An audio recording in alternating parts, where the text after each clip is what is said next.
G'day viewers, you've made it to the end of another week. Congratulations you, we're all here together.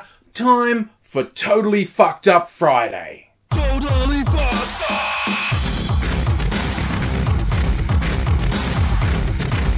And this week, I want to dedicate my time to talking about how Liberals are destroying Australia. Now, admittedly, that's a little bit clickbaity and tricksy because, again, I have to, one of my semi-regular reminders to international viewers that Liberal, capital L in Australia, is the majority Conservative Party. So you've got all these right-wingers who, yeah, Liberals ruin everything. Yeah, well, it's the right-wingers who are ruining everything here. And I don't simply mean because I disagree with their policies, both social policies and economic policies, although by and large, I completely disagree with their social policies and economic policies. No, it's their hypocrisy, because the ridiculous mantra they keep repeating that is a complete lie. So, we're the party of small government. We're the party of individual liberty. We're the party for the little guy. And yet people who vote for them all the time saying brain dead shit like, I vote for the Liberals because I believe in individual liberty. It's like, either you're very fucking stupid or you're a heinous lying piece of shit, or some god-awful mix of those two. Because what they push is not rights of the individual, but rights of the status quo. Basically, straight white Christian people to be in control of everything and to always be in the right and never suffer any repercussions. And they consistently introduce policies and want to put in place laws that are incredibly repressive, but they just say, oh, it's about individuality. No, it's about them and their power base. And here is a few examples. And these are literally just from the last week or so. These are policies they've talked about just in the last week or so. One interesting one was they want to make cash transactions of over $10,000 completely illegal. Now, actual transactions of any sort through banks of over $10,000, there's been a legal requirement to report on them for a while now because people kind of found that criminals with their droog money and whatnot were laundering it through banks, and banks were only too happy to take the money. Basically, the crims, and this is literally true, major crime figures in Australia were paying off mortgages in a bank branch with cash, which was their dirty, dirty drug money, and the banks were taking that. And then when the mortgage was paid off, the crime lords were selling the house and taking the money, and that was clean money. And this, you had people whose only, and again, I stress, I am not making this up. This is literally true.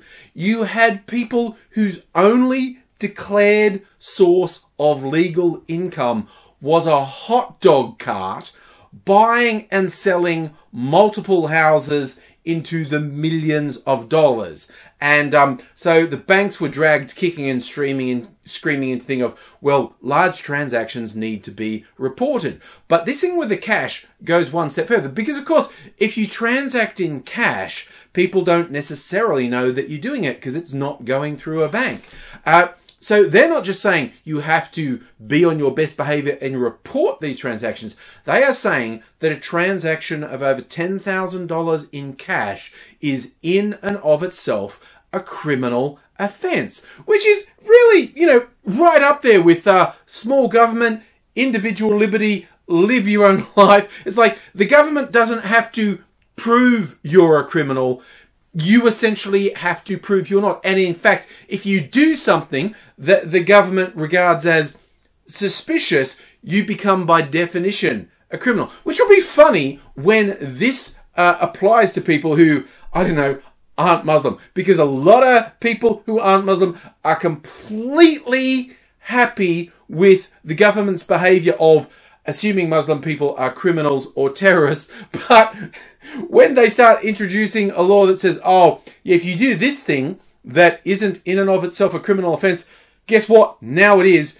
you're a criminal. We don't have to prove that you're engaging in criminal activity. You will have to prove you're not. And this is, again, I stress, the party of small government and the rights of the individual. And the other fun thing they've introduced or talked about in the last week is they want to change law so that cops don't even need reasonable cause to demand identification from people at airports. And they say this is to protect the safety of the Australian people. Now, there's a couple of things about this that are interesting. Like I said, there's the very obvious hypocrisy. This is the party of small government and individual liberty that's saying the state police, well, it's actually the federal police in this case, can demand your papers like the East German Stasi, and you are in trouble if you don't hand over identification to you. Again, you don't have to be doing anything remotely suspicious. You do not have to be a person of interest.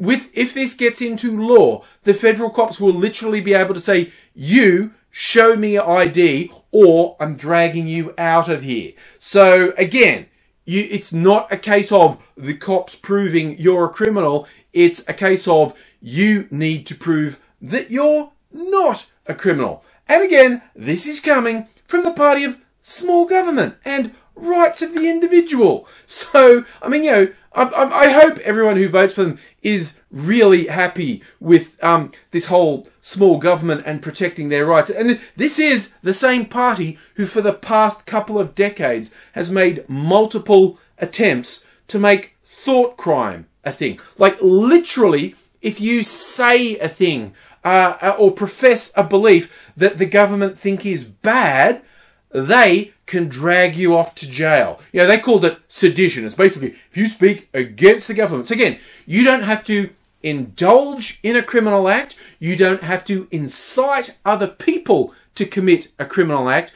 You simply have to say something the government doesn't like, and they can drag you off to jail. Thank you, party of individual liberty and small government. Thank you so very much. And it goes on and on. And the latest one is in the wake of same-sex marriage becoming law in Australia. Again, the arch-conservatives said, oh, we have to protect religious liberty, which is very poorly concealed code for we want to be able to discriminate against people we don't like. The gays, the queers. We want to be able to persecute them. And the layers of hypocrisy and double standards in this are ridiculous. There was this whole secret series of hearings run by the ultra-conservative side of the Liberals into, how can we protect religious liberty? And several key people who appeared in these hearings have said it was really freaky because this guy is a former Liberal minister, severely conservative, was incredibly combative and aggressive, and it was very adversarial. And now the findings have been handed down, but we, the public, don't get to know about them yet. The government is protecting us for our own good. They're not telling us just yet what it is, but we have been given indications. Namely, they're very keen. One of the things they're pushing is religious schools should be able to teach according to their religion, which, you know, in and of itself, on the surface, sounds okay, doesn't it? It's like people say like, hey, I honestly think that, you know, my God wants you to do that. Sure, they should be able to say. And the rest of us should be able to say, wow, you're a fucking piece of shit, aren't you? And yet it looks scarily like what they want to push is religious people being able to vilify anyone they want. And if the rest of us say, hey, you with your shield of religion, it's not about God, it's about you're a fucking piece of shit. And we'll end up getting prosecuted for that. And of course, people have put the obvious thing to the racist, bigoted potato who's behind all this, Peter Dutton. And, you know, because obviously what he's talking about is, I want Christians to be able to do whatever they want. And they put it in nice flowery terms like, oh, and Jewish schools should be able to teach Orthodox Judaism, and yeah, and Muslim schools as well. And someone put it to him, well, are you saying you would be okay with a Muslim school advocating corporal punishment of women who disrespected their husbands, because there are absolutely people who would say that and don't go to, oh, we're not going to back anything that's against Australian law. Guess what, fucko?